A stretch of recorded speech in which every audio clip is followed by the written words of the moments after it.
Привести свои документы в соответствие с нормами закона – вот главная тема обсуждения на сегодняшнем сходе граждан. В мэрии заявляют, согласно закону придется оформить дом или участок каждому. В этом обещают помочь представители администрации и сделать так, чтобы эта процедура прошла как можно быстрее. Администрации, федеральный структурышки на кэсбе боцич.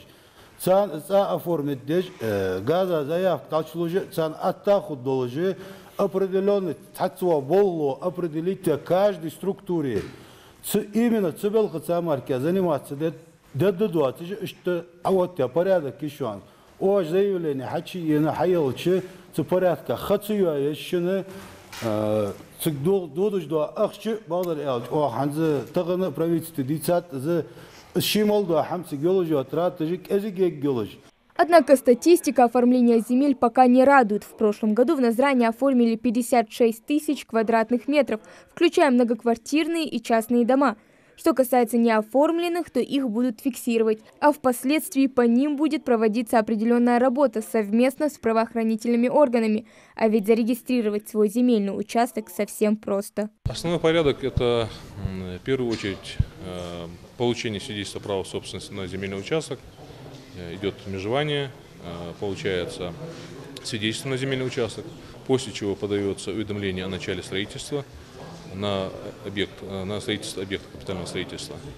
По окончанию данных работ по строительству данный гражданин обращается обратно же в администрацию города Назрань, наш отдел получает уведомление об окончании строительства. То есть мы уже этот документ сразу же запускаем через сайт Росреестра на оформление.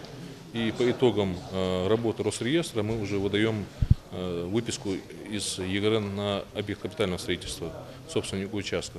И процесс оформления уже на этом закончен.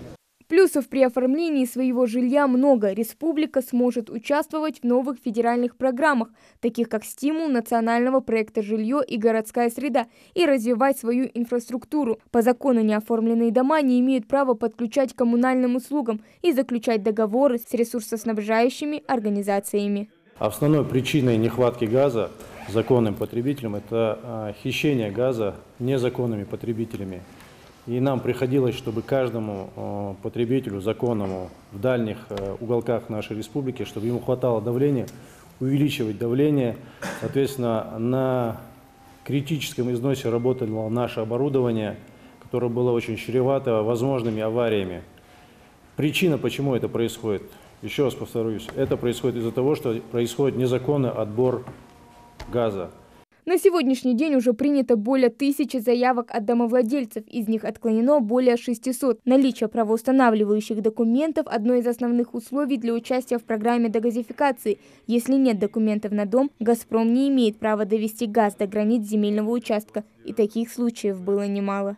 Это безопасно, в первую очередь для нас. Это самый важный вопрос – это безопасность потребления газа, потому что именно наша компания имеет необходимую лицензию для того, чтобы и провести безопасную газовую трубу, и проверить эксплуатацию этой газовой трубы и газовых приборов в быту. У нас участились случаи взрывов газа, участились случаи, даже есть погибшие у нас при таких случаях. И обратив на это такое серьезное внимание, «Газпром», естественно, он будет массово будет отключать домовладения, целые массивы. Начнутся, естественно, жалобы людей, что нету газа. Чтобы избежать этих последствий, я бы, конечно, обратился к жителям, чтобы они пришли с заявлением, а мы уже в своем порядке, мы уже провели несколько совещаний, мы и с другими структурами договорились, что будет определенный человек, который будет заниматься именно этими вопросами и в администрации, и в федеральных структурах. На протяжении года в республике по поручению главы Ингушетии Махмуда Али Калиматова проводятся рейды по всей Ингушетии. Теперь их будут проводить чаще. Регулярными станут и подобные встречи с жителями. Следующую планируют провести в Альтиево. Хава Гагиева, Адам Далаков, Новости 24.